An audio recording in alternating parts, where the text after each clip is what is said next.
JDJ jewellers क्षेत्र का पहला HUID digital hallmark gold jewellery का सबसे विशाल showroom JDJ jewellers, Bhamashah Gandhi Chowk, Sujangarh. नमस्कार दोस्तों, मैं नागेश कुमार कौशिक KDH राजस्थान में आपका स्वागत करता हूं। हम अपने चैनल के माध्यम से विभिन्न जानकारी भरे कार्यक्रम आपके लिए लेकर आते हैं। एक विशेष कानूनी सलाह आज आपके लिए लेकर के आया हूं। कभी भी आप चाहे रुपए आप उधार लेते हैं या देते हैं, या चाहे फाइनेंस का काम होता है, और बल्कि आजकल तो बैंकें भी जब लोन जो देती है, एक चीज़ कॉमन आजकल हो चुकी है कि हम किसी उधार रकम लेने के एवज में चेक साइन करते हैं और अगला पार्टी भी हमसे चेक साइन करवाती है। यदि आप चेक साइन कर रहे हैं तो उसमें सज़ा का प्रावधान भी है यदि आप समय से राशि नहीं लौटाते हैं और चेक आपका बाउंस हो जाता है। यानी चेक अनादरण के मामलों में किस तरह से क्या कार्रवाइयाँ हो सकती है, दोनों ही वादी और परिवादी पक्ष में किस तरह से ध्यान रखनी चाहिए, सावधानियाँ क्या होनी चाहिए, किस तरह से क्या कानूनी इसमें प्रावधान है, सारी चर्चाएं लेकर के मैं आ रहा हूं। सुजानगढ़ के जाने माने वकील एडवोकेट कमल जी गोयतान मेरे साथ में इस वक्त मौजूद हैं। आपने अभी ताज़ा ही एक मामले में, चेक अनादरण के मामले में परिवादी पक्ष को आपने क्लेम भी, जो रुपए हैं वो भी दिलवाए हैं, और साथ ही साथ उसमें सज़ा भी जो है आरोपी पक्ष को हुई है।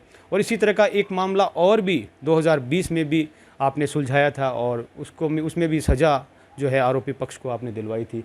बहुत बहुत स्वागत है कमल जी। आज शायद चेकों के लेन देन के बगैर और शायद व्यापार कर पाना, मैं कहूँगा शायद आज असंभव सा महसूस होता है। तो इतना जो चेकों का चलन है वो कहाँ से बढ़ा, हम शुरू वहाँ से करते हैं। ऐसा है कि आपके चैनल के माध्यम से मैं बताना चाहता हूँ कि रुपयों के लेन देन के लिए सबसे जो प्रचलन में समाज में जो आ रहा है वो चेक है। चेक के माध्यम से ऐसा होता है कि किसी को रुपए की ज़रूरत होती है तो अदायगी के लिए वो चेक सुपुर्द कर देता है। चेक में क्या है कि वो एक डेट देता है कि इस डेट को आप बैंक में चेक को ले जाकर पेश करोगे तब आपको भुगतान हो जाएगा। तो ये एक सुविधा की चीज़ है चेक।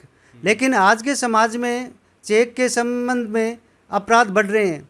उसका कारण है कि कुछ तो जानकारियाँ नहीं है लोगों को, और कुछ क्या है कि इसका दुरुपयोग भी करते हैं। तो इसलिए समाज में चेक को लेन देन करने के लिए बहुत सी सावधानी बरतनी पड़ती है।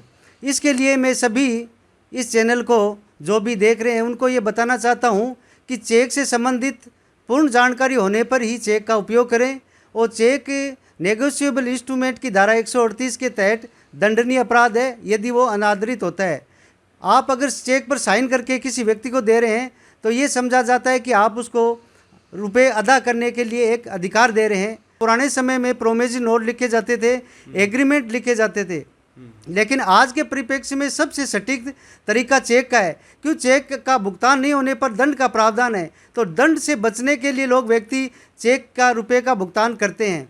और कोई भी व्यक्ति ऐसा होता है जो अज्ञानतावश लापरवाही कर लेता है तो उसको सजा का प्रावधान है। उसमें चेक की दुगनी राशि का प्रावधान है, और उसकी सजा भी 2 वर्ष तक की है।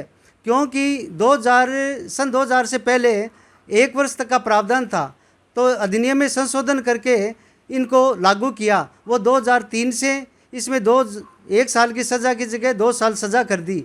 तो अब आम व्यक्ति को ये समझना जरूरी होगा, यदि हम चेक जारी करके अगर खाते में रुपए नहीं रखेंगे पर्याप्त तो इसमें सज़ा हो सकती है और आपके लिए संकट पैदा हो सकता है। एक समय था जब वकील साहब बैंकों का इतना चलन नहीं था, लोगों के खाते भी बैंकों में बहुत सीमित लोगों के थे।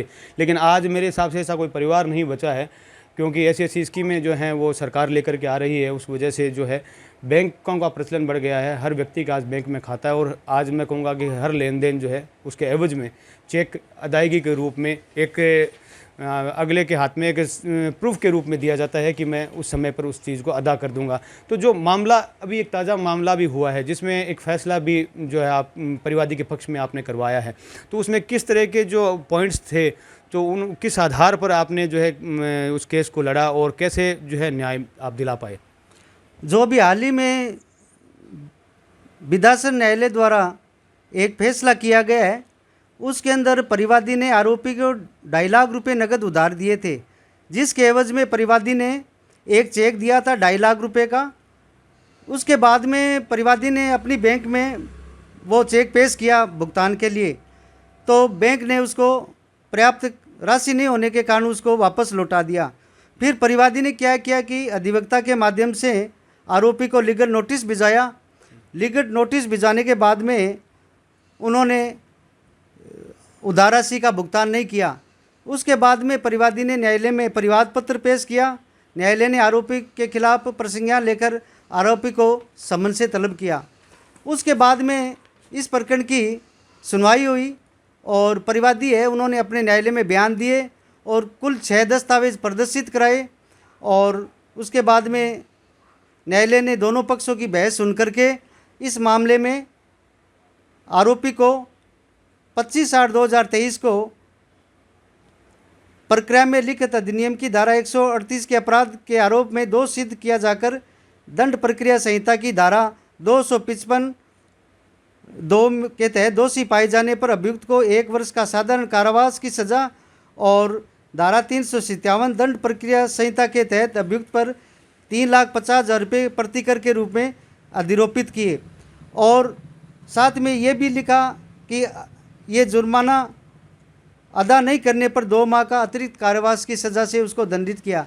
इस प्रकरण में क्या है कि मैंने परिवादी पक्ष की ओर से पैरवी की और इसके अंदर राजस्थान उच्च न्यायालय, केरल उच्च न्यायालय और त्रिपुरा उच्च न्यायालय के महत्वपूर्ण न्यायिक दृष्टांत पेश किए।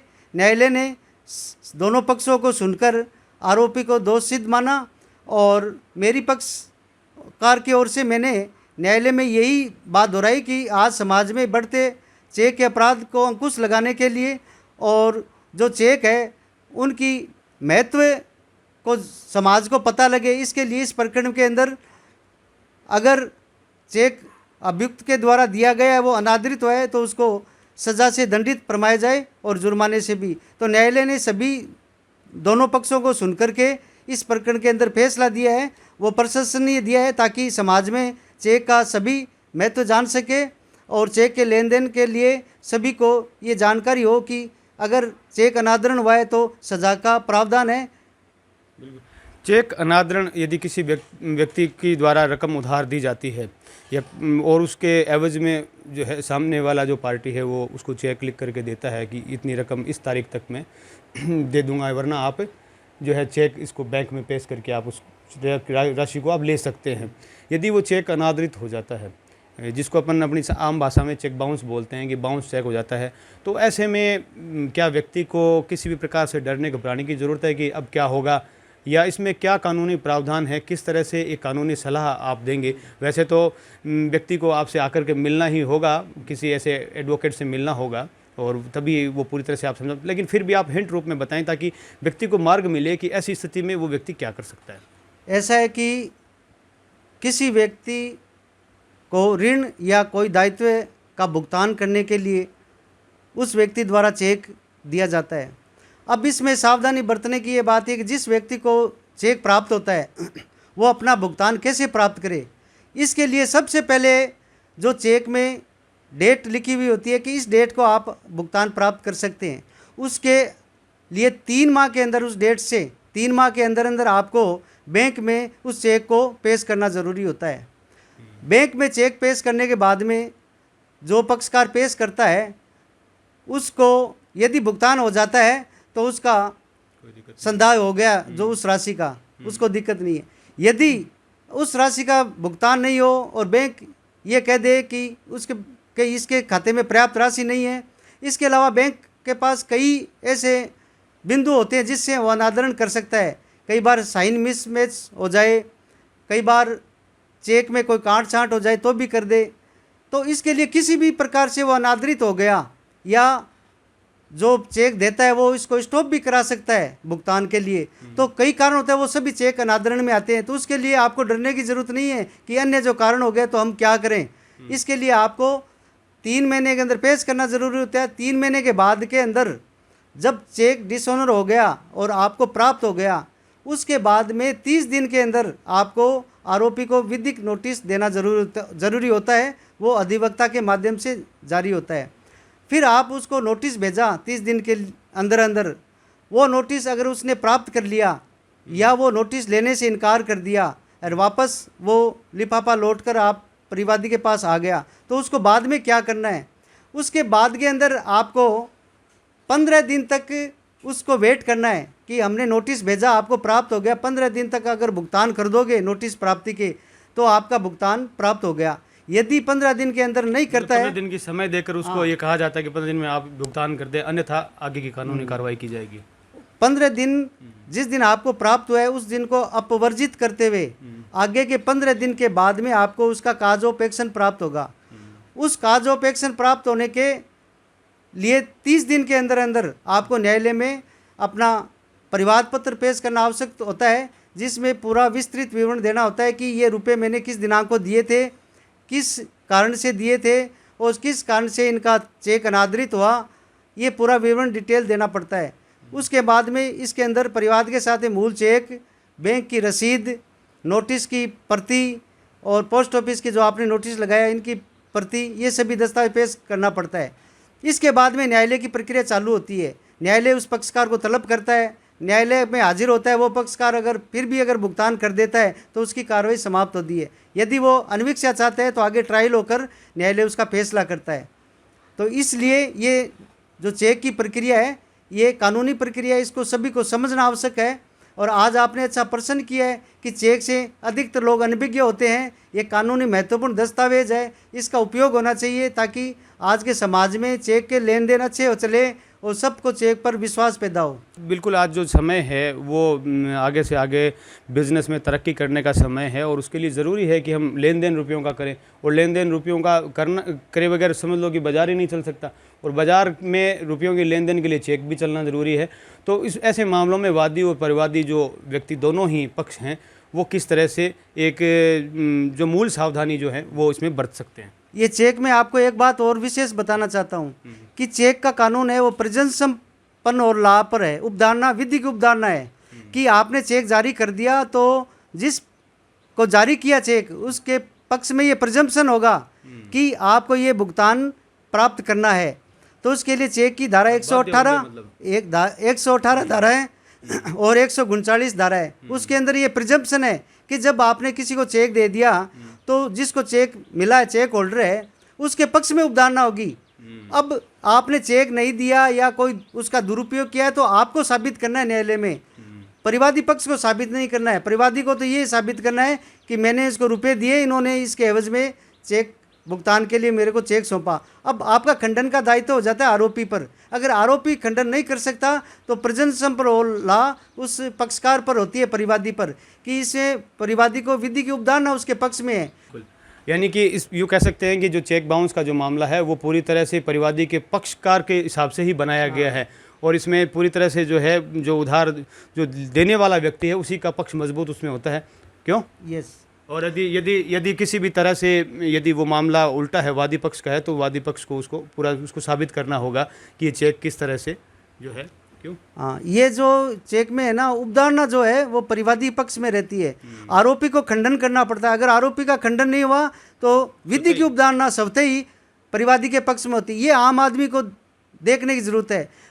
जो प्रैक्टिकल रूप से ऐसा आता है कि व्यक्ति को ज्ञान होता नहीं है विधि का पूरा रूप से, तो वो क्या है कि ऐसे ऐसे कारण बनाते हैं, वो कारण विधि के अंदर क्षम्य नहीं होते, वो प्रजम्पशन उसके परिवादी के पक्ष में होती है। इसलिए चेक के अंदर जो हमारे 2020 में भी ऐसा प्रकरण हुआ था, उसी के अंदर 2 साल की सज़ा और 2 लाख रुपए जुर्माना हुआ था। फिर उन्होंने क्या है कि आरोपी ने अपील भी की थी क्रिमिनल, उसी में भी वो सज़ा पुष्ट रखी थी। अब वो प्रकरण हाईकोर्ट में अपील में विचाराधीन है। तो इसके लिए मैं सभी से इस चैनल के माध्यम से जुड़े हुए व्यक्ति हैं उनको बताना चाहता हूँ कि चेक बहुत ही महत्वपूर्ण दस्तावेज है। इसको लेन देन यदि कभी कोई मान लो पक्ष कमज़ोर कई व्यक्ति महसूस करते हैं, वो कारण क्या होता है? क्यों पक्ष कमज़ोर अगर माना भी जाए तो वो कमज़ोर ऐसा है कि कानून में अच्छे प्रावधान बना रखे हैं, उसका उपयोग अगर सही तरीके से नहीं करे तो वो कमज़ोरी परिवादी पक्ष की हो जाती है। लेकिन कानून में 138 धारा के अंदर नेगोशिएबल इंस्ट्रूमेंट के अंतर्गत परिवादी पक्ष के हितों का ध्यान रखा गया है। लेकिन वो अपने हित अगर सही तरीके से उपयोग नहीं करे या जो कानून के अंदर अवधि बताई गई है सीमा, उस सीमा का उल्लंघन कर देता है तो परिवादी पक्ष का जो पक्ष है वो कमज़ोर हो जाता है। इसमें जो मैंने बताया कि आपको 90 दिन के अंदर ये चेक पेश करना होता है। कई व्यक्ति ऐसे होते हैं चेक डेट लिखी है, बैंक में जाते नहीं, उसको पेश नहीं करते तो उसकी म्याद खत्म हो जाती है। हालांकि म्याद खत्म होने के बाद में चेक अनादरण की धारा 138 के अलावा अन्य विकल्प है सिविल में, लेकिन वो सिविल की प्रक्रिया जटिल है, लंबी होती है और आगे भी जो नोटिस देने की, परिवाद पेश करने की सभी समय सीमा है। अगर सभी समय सीमा में और सभी तथ्यों को लेकर न्यायालय में जाए तो उसको पीड़ित पक्षकार को न्याय अवश्य मिलता है और अपनी जो रकम है जो किसी को दी है वो उसका न्यायालय उसको फैसला करके और उसका अदायगी न्यायालय आरोपी से करवाता है और साथ में सज़ा भी न्यायालय उसको दंडित करता है। बिल्कुल, बहुत ही अच्छी तरह से वकील साहब ने समझाया कि किस तरह से जो है परिवादी जो जिसने चेक लिया है रकम के एवज में, वो किस तरह से अपने पक्ष को मजबूती से रख सकता है और किन समय सीमाओं का उसे ध्यान रखना होता है। विशेष पूरी कानूनी सलाह एक उन्होंने पेश की और बहुत ही, मैं कहूँगा कि ये बहुत ही अच्छी जानकारी है, आप सभी के लिए, आपके आम जीवन में काम आने वाली जानकारी है। कमल जी गोयतान वकील साहब जो कि यहाँ सुजानगढ़ में और बिदासर और सुजानगढ़ दोनों कोर्ट में आप यहाँ वकालत करते हैं। वैसे सिविल, फौजदारी, revenue, cheque bounce, accident claim, cyber crime, matrimonial, विधि सभी सलाह के एडवोकेट साहब सभी काम देखते हैं। बाकी फ़िलहाल जो है खास जो कार्यक्रम मेरा था वो चेक अनादरण पर आधारित था और चेक अनादरण पर किस तरह की किन धाराओं का आप लेकर के अपना कानूनी पक्ष मजबूत रखते हुए किस तरह से आप अपना जो है रकम प्राप्त कर सकते हैं, बल्कि सामने वाले व्यक्ति को इस रकम न देने के एवज में दंडित भी न्यायालय द्वारा किया जा सकता है। ये था खास कार्यक्रम चेक अनादरण के मामले में किस तरह की एक कानूनी जो है प्रक्रिया है उसकी जानकारी मैं नागेश कुमार कौशिक, वकील साहब कमल जी गोयतान एडवोकेट साहब के साथ आप सभी का धन्यवाद। कैमरामैन अनिल प्रजापत के साथ।